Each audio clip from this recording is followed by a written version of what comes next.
We're back. Welcome to week one of the high school football season and the first final drive of the season. I'm Zach Canley alongside Jordan Reed. And we've got some good games for you tonight. Old rivalries renewed, program debuts, but we have to start, as always, with our game of the week, and it was a no-brainer. That's right, Jordan. There's one game in week one that everyone in the state had their eyes on. Waunakee at DeForest. The Warriors are the reigning Division II champs. Haven't lost the game since 2019 and have won 9 of the last 10 in the rivalry. Safe to say the Norskies looking to change that and start off the year with a monster dub. Second quarter, Defo down 14. Mason Keys is that dude. He puts one on Max Mitchell, 44 yards on the score, and the lead is down to 8. Waunakee gets the ball back with 65 seconds to go before halftime, and they're not running the clock out, but they are running it. Ben Lindley runs it right through the Norski D. Now that big gainer would set up this. Garrett Lenzendorf fakes the handoff and then shows he's got some wheels too. He gets to the corner, dives in for 6 more. Warriors get the win, 42-34. History was made tonight at the Bank of Sun Prairie Stadium. For the first time as a program, Sun Prairie West took the field and looked to do what their crosstown rival Sun Prairie East did last night. Start off the year in dominating fashion. Sun Prairie West hosting Madison East, and a lot of firsts for the Wolves tonight. First drive of the game, and that West defense comes up big. Jacob Holland picks off the pass. First ever in program history, by the way. And the turnover would lead to this. Jay Dane, you know that last name. He plays hide and seek with the camera and then finds his way into the end zone for the first Wolves TD. Then on their next drive, Brady Rhodes drops a tutty dime on Will Davis.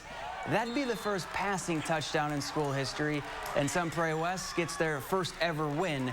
42-33 is your final.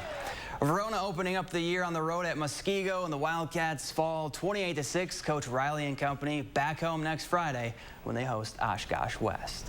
And rounding out the Big 8 tonight is Madison Memorial. They are also on the road facing Kenosha Tremper. The Spartans win 34-13. Memorial's home opener is Thursday against Waukesha West. McFarland headed west to try and secure their first non-conference win in 2 years tonight, but their host Mount Pora Barneveld would not make it easy. The Vikings won the Badger Small Conference last season and are looking to build on that success in 2022.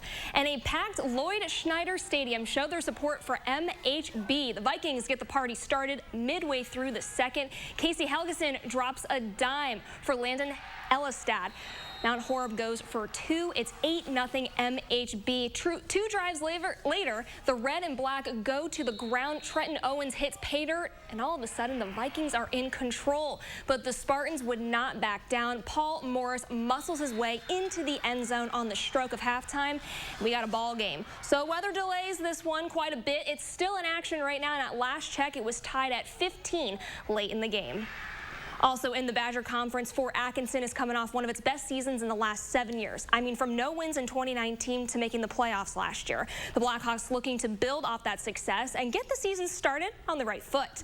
They open tonight at home against Milton in another Badger Conference crossover. The Blackhawks with the ball first. They're finding any way to keep it moving downfield, able to convert on 4th and 8. They get set up in the red zone, and it is Mason Dressler. He does the rest, puts Fort Atkinson on the board early. Well, Milton looking to tie things up, but this Blackhawks, they force a turnover, recover midfield, so they open the second quarter with this dime from Dane Brost. He finds Eli Kosen for the second score, and Fort Atkinson goes on to win this one 20-14. Oregon hosting Stoughton in a Badger Conference crossover. A bit of a defensive struggle in the first half. Both teams trading turnovers. Michael Turner says, "I'll take that," but the Vikings can't turn the interception into points. Panthers led 7-0 at halftime and added to their lead in the third. Cameron Gates bulls his way in for the score. Oregon goes on to win 13-0. In the Badger Rock Valley crossover clash between Beaver Dam and Monroe, it was all cheesemakers. Monroe starts the year 1-0 with a 39-0 win. Edgewood hitting the road for week 1 of the season, facing River Valley tonight. And after a lengthy lightning delay, the game gets called in the 4th quarter. The Crusaders win it 31-14. Their home opener is next Friday against Prairie du Chien. And for the 2nd year in a row, the Jefferson Eagles will kick off the season against Lakeside Lutheran. And the Warriors show up early for their home crowd minutes into the 1st quarter. Levi Burkholz with the fake and QB sneak. Lakeside is on the board. Well, the Eagles try to get something going, but this Lakeside defense tough to get around on a punt return. It's fumbled, recovered downfield by the Warriors, helping set up tutty number 2, and it's Burkholz who takes it over and in. Lakeside opens the season with a huge win at home, 51-0.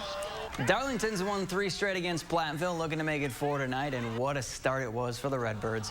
Maddox Goebel bounces to the outside, and then he gone. 44 yards to the house to give Darlington a 6-0 lead 2 plays into the game. Then it was Ross Chris's turn. This one, though, a much shorter run. Same result, though. Redbirds fly on to 1-0 with a 47-14 win. And Potosi Cassville starts their season off on the right foot, taking down Wazeeka Steuben Seneca 34-6.